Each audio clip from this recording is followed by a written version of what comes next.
So the PNP put up a good showing, but they ultimately lost the 2025 general election. So what happens now? I'm Deon Jackson Miller. Thanks so much for joining me. Time for tea.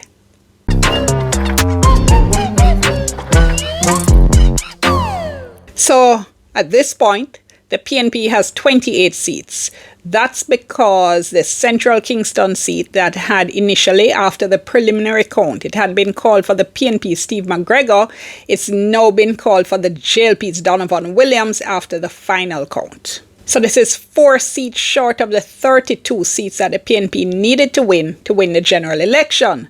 But is way better than the 14 seats they won in 2020. At the time of this video, the PNP had sent out a statement a few hours before expressing concern about what they called widespread reports of vote buying and voter suppression in the recent election. They spoke about long delays for voters at so many polling stations and the refusal to allow persons in line at 5 p.m. to vote, and said those are cause for concern.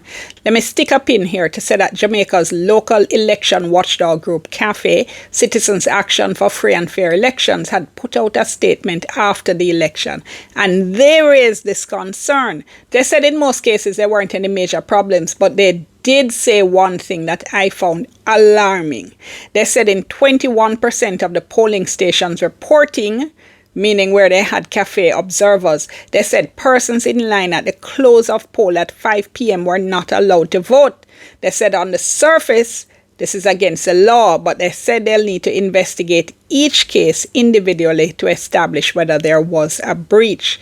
Now, this I find alarming, and yes, we wait for the final determination, but just the mere fact that cafe observers are saying people were in the line at 5 p.m. and not allowed to vote is serious, right? Everybody know, if one thing you know is that when 5 o'clock come, if you're in the line, you have to be allowed to vote. The Representation of the People Act, ROPA, says this, right? I asked the Director of Elections about this in an interview I did on my radio program Beyond the Headlines after the election. He says it's something they're going to be looking into. We cannot allow this to drop. We can't drop this. This is serious. This is concerning. This has to be explained by the Electoral Office. Now, the PNP went on to say that while they respect the will of the voters, they said they can't ignore the corrosive effects of these illegal and immoral actions on public trust in the electoral process. And they said they're calling on the Electoral Commission, law enforcement, and civil society to deal with this, to take steps, they said, to confront and eradicate these practices. Now, there's another development, which is that Paul Buchanan, the PNP candidate who ran against Prime Minister Andrew Holness, says he's challenging the results. He's alleging irregularities in PNP stronghold polling stations. He claims there was a, quote, strange removal of several boxes. He says he's gathering evidence. He says he'll report the matter officially to the Electoral Office within a week. So we're tracking all of that and we'll update you on that. So what happens now? First of all, I'm expecting this parliament to be fiery. Just look at some of the people the opposition will have in the lower house, all right? You have Dr. Alfred Dawes. Now, he's going to be a first-timer in Parliament in the lower house now for the first time. But as opposition spokesperson on health, even not being in Parliament, he's already shown us the kind of representation we can expect. He's shown us the kind of tenacity he's capable of in the way he's been pursuing and holding on to these concerns he's been raising about a neurosurgical drill that was bought by the Southeast Regional Health Authority. If you haven't been following, he says it was bought for over 30 million, when in reality it only costs about 3 million. He's been raising concerns about use of public money. He's been raising concerns about procurement practices, and I'm sure we're going to be seeing him continue to do that in Parliament. Dr. Dayton Campbell, PNP GenSec, he's going to be back in the lower house, and as former opposition spokesperson for health, he was always on the government's case with problems in the health sector. He always had inside information about what was going on. We used to hear stuff from him, certainly before we heard from government, and we can expect him as well to dip on the government. Peter Bunting, back in the lower house as well. Former Minister of National Security, former leader of opposition business in the Senate, always informed, always prepared, always worth listening to. Damian Crawford, back in the lower house, known for his speaking skills, although, him can go overboard sometime and get himself in trouble, but I do expect him to add to this parliament. Isaac Buchanan, attorney at law, best known for his representation of dancehall star Vybz Kartel, but I think we can expect to see him wanting to make his mark in Garden House as well, so watch out and listen out for him. Now, they're going to be joining Julian Robinson, who returns as opposition spokesman on finance. He helped to carry a whole heap of the work of the opposition on his back in the last parliament. His analysis, always incisive, always sharp. His performance in the economy debate made a whole heap of people sit up and really look at him differently for the first time. But parliament watchers will tell you Robinson has always been on top of his game. There are some other newcomers I'm hoping we're going to be hearing from. I'm hoping they're going to be stepping up, making their voices heard as well, and adding to a very strong opposition bench. Point though is that opposition leader Mark Golding is going to have a much strengthened bench. He's going to have a lot more support in taking on the government on critical issues. Every now and then, I get calls from listeners to my radio program Beyond the Headlines that airs on Radio Jamaica. Boy, why the opposition them stay so? They always oppose. Why they can't agree with the government? Why they can't support the government? And I say to them this, that I'm going to say here. The opposition's role is to keep the government in check. They're an important part of our mechanism of checks and balances in this government system that we have to make sure the government is behaving and to call them out when they're not. Now, are there times when cooperation is needed? Absolutely, obviously. But don't cuss them off for doing their job.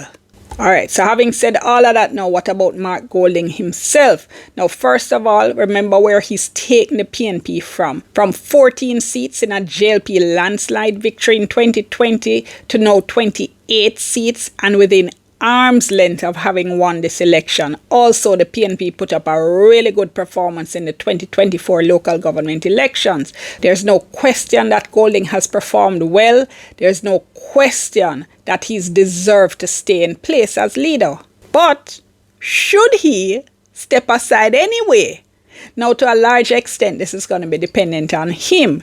Golding and his team are obviously hugely disappointed about what happened here, right? They nearly win. And during a lot of the campaign, they were leading in the polls. It looked like they were getting a whole heap of traction, and it looked as if they could have won. So I know they're upset, I know they're disappointed.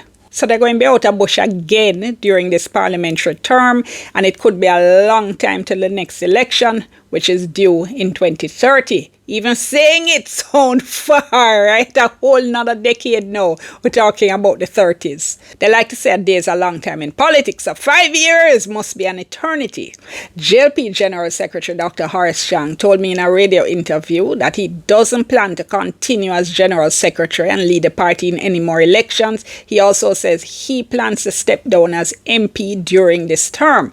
Him said, boy, him have no intention of nobody wheeling him out in a wheelchair. He wants to go while he can still enjoy summer in life. Prime Minister Holness has also spoken about renewing the Jamaica Labour Party. So I think what we're likely to see during this term is some of the older government MPs step down and by-elections held to freshen up the government benches. I said in my video what now for the JLP that we could see Holness himself step down and have a new JLP leader brought in. If that happens, the PNP would likely now be facing a new look JLP. So it's Golding up to that task. He could be, but he needs to be all in. Now, Golding has grown significantly on the Jamaican people since he first became leader of the opposition in 2020. We've seen his favorability rise significantly over the 5-year period. But remember, he's up against Holness, whose unfavorability ratings have been very high. Now, if the JLP gets a new leader who is more popular, it might be a whole different story. Golding is now 60, so how would he match up against a younger and probably more popular JLP leader? That's one of the questions you have to think about, one of the questions he has to think about. I know there are lots and lots of ifs here because we're looking into the future, projecting into the future, what may happen, what might happen, what may not happen. Point I'm making though, Golding needs to be sure if he is in for the next 5 years. He clearly doesn't need politics, right? The man have a whole career or series of careers outside of politics, and word is that he had to be persuaded to enter representational politics in the first place. So if he wants to go back to his former life, he needs to do it soon, is the point I'm making, so the PNP can sort itself out and get ready to take on the government and prepare for the next election, because that have to start as soon as the new parliament is sworn in. Also, the PNP has not shown that it can handle leadership contests well. Every time it's had a leadership contest recently, it has so split the party that has been a huge part of why they've been unable to win the last few elections. So yeah, lots of speculation, as I said, and what ifs, but there's one thing that's for sure. I expect fireworks from this new parliament. What do you think? Comment below, tell me what you think. Remember to keep it civil. Like the video, share it with somebody you think might be interested, and subscribe to the channel if you're not subscribed yet. Click the notification bell so you know anytime I drop a new video. Thank you so much for watching. I'm Dion. Back to my tea.